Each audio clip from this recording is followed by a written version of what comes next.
Good morning, friends. Today I'm back with my latest video. This video is on power sharing, the first chapter of CBSE Political Science, class 10. So let's start with it. The first topic is the basic information about Belgium and Sri Lanka. Lot of one markers in this. So the first point is that Belgium is a small country, smaller than Haryana. It borders four nations: France, Germany, Netherlands, Luxembourg. And the population is about 1 crore. And if we look at its ethnic composition, it's 59% people live in the Flemish region and they are Dutch speaking, 40% in the Wallonia region and they are French speaking, and 1% in the German. 1% are German speaking people. And in Brussels, Brussels is the capital of Belgium, if we see. So in Brussels, 80% of the people are French speaking, which are rich and powerful, and 20% of the people are Dutch speaking, which got education and development later. So this is the basic composition, ethnic composition, basic information. Then let's look at Sri Lanka. As you know, it lies south of Tamil Nadu, and the population is 2 crore, about the same as that of Haryana. And its ethnic composition is 74% Sinhala speakers, which is the language Sinhala, and most of the Sinhala speakers are Buddhists. Then we have 18% Tamil speakers, out of which 13% are Sri Lankan Tamils. But 13% of the total 100%, not of the Tamil speakers 13%, but of the total 100%, 13% are Sri Lankan speakers, Sri Lankan Tamils, and the last is Christians.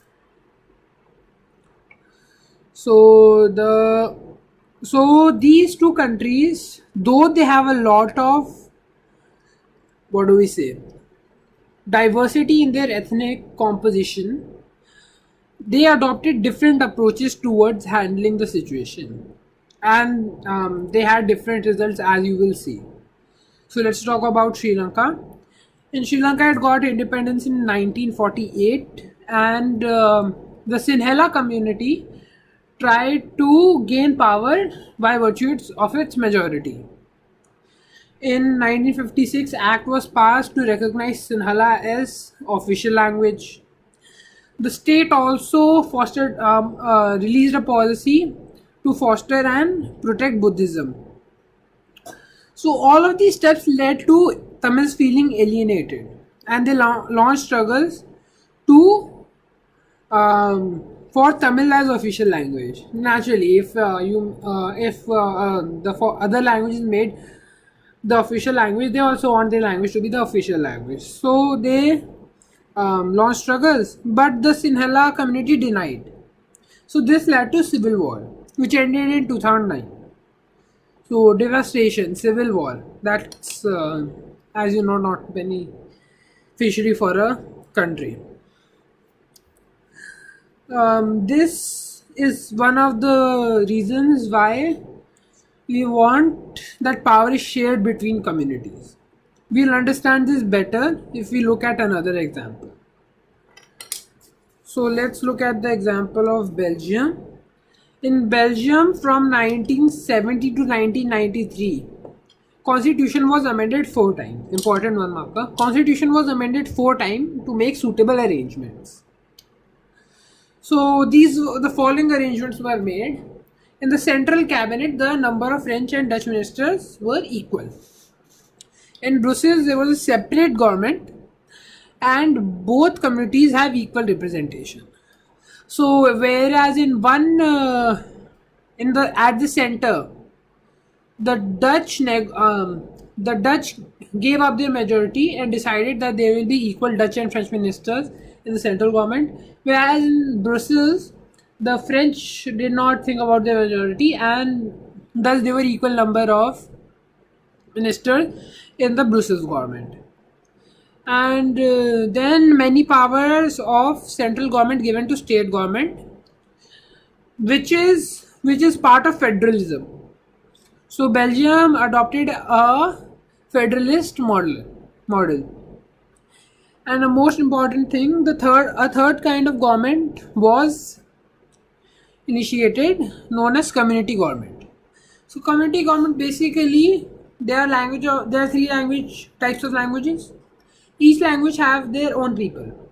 So the people of each language used to elect members of the community government. Suppose I am a Dutch, so I would elect the members of the Dutch community government. But I could be Dutch living in the Welsh region or in the Flemish region. It does not depend on that. But if I am a Dutch, I will elect the Dutch government. So the first characteristics of community government was that, and the second characteristic was that it had power regarding culture, education, and language. So it had power regarding the culture, education, and language of the particular community we are talking about. May it be Dutch or French or German speaker.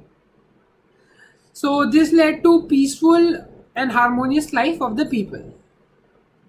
So if power is shared between communities, it's always better for the society. This is one of the conclusions we can reach. So if we look at the question, if we try to answer the question, why is power sharing desirable? So we get two sets of reasons. The first reason is prudential reason related to gain or loss. That there is no conflict among people, stability and unity of nation is maintained, there is no loss of both the communities, tyranny of majority is prevented. All these reasons which lead to some economic or political or social gain. So these are some of the reasons why power sharing is desirable. And the second set of reasons are moral reasons. The moral reasons are that power sharing is based on the spirit of democracy. The basic idea of democracy is the rule of the people. So it's basically sharing power with those which are affected by the rules of the government. So thus power sharing is morally also very important. Now let's look at some of the forms in which power sharing is practiced.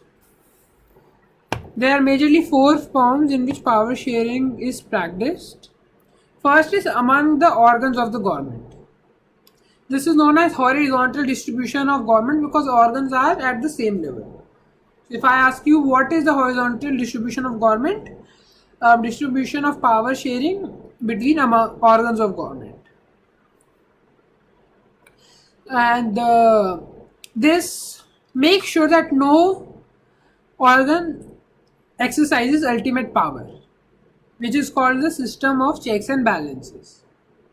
For example, if we take in our Indian scenario, legislature and executive are checked by judiciary through judges. As we have studied in class 9, legislature and judiciary and executive are checked through judges, but judges in turn are appointed by executive. And we also get to know that executive is responsible to the legislature. So there are many complexities in the system, in our Indian system of governance. Some of these are the examples, and these ensure that no organ gets ultimate power.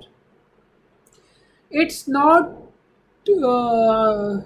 so prevalent in Britain and US. I'll not like to go into the example, but I'll tell you that in US the judiciary is slightly more powerful than the other two organs, while in Britain the parliament is very powerful, the legislature. So in our Indian system, the system of checks and balances is very good, phenomenal. So the second form of power sharing is among different levels of government.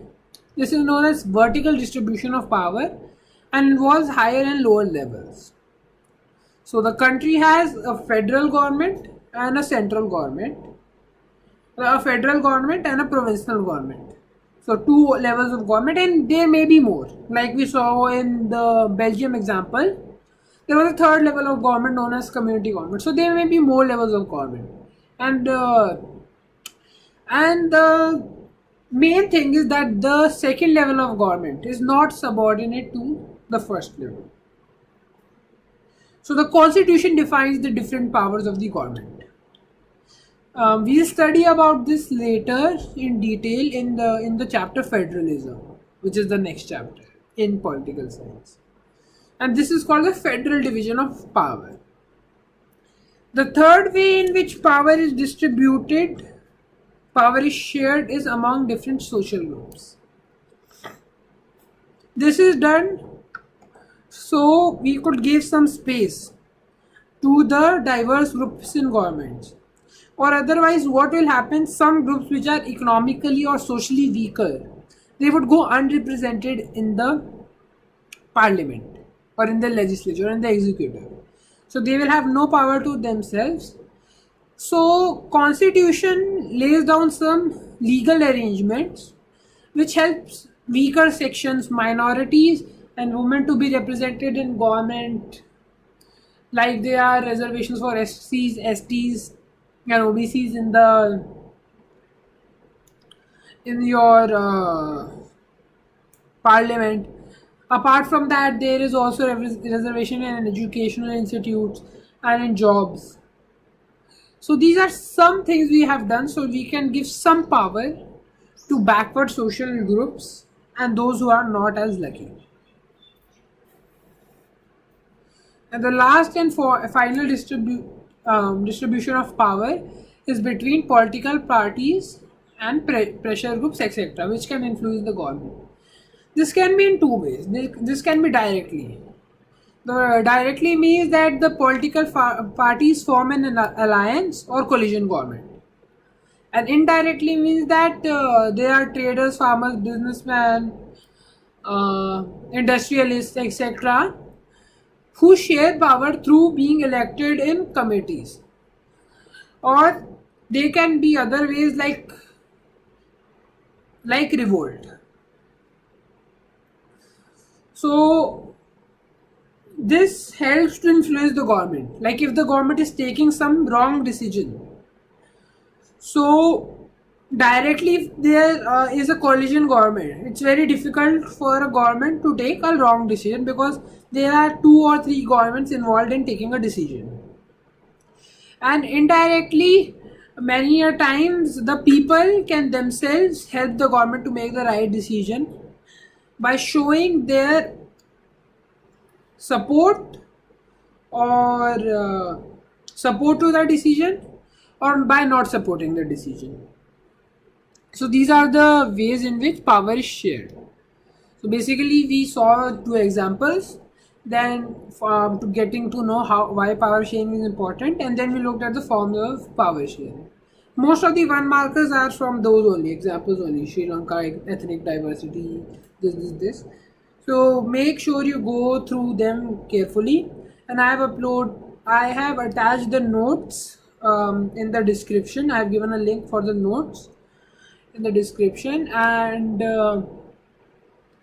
please comment if you have any doubts. I'll solve all the doubts which are present in the comments.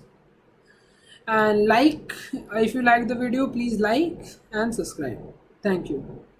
I'll end here.